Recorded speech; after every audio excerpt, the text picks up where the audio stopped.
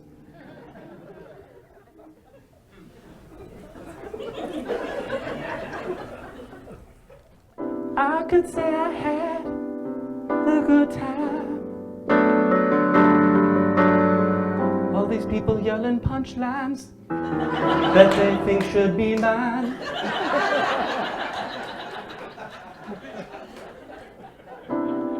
But I had fun performing for you all. Thank goodness someone from the back yelled out, "Go Paul!"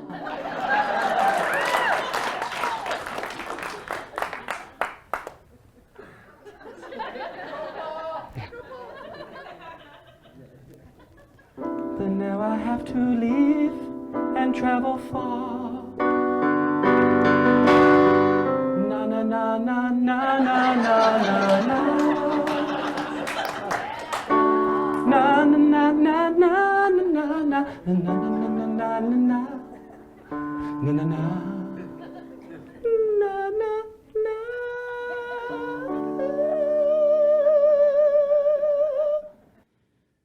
That's what fun music is, Linford Twins.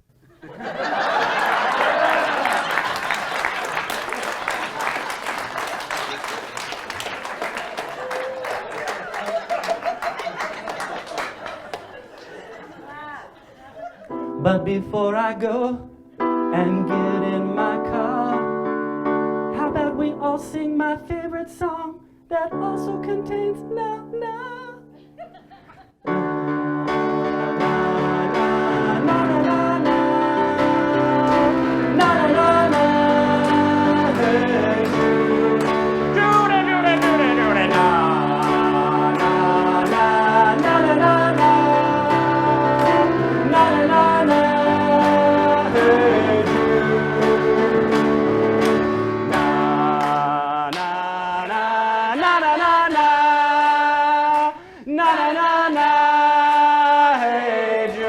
I'm Paul Green. Thank you all so much.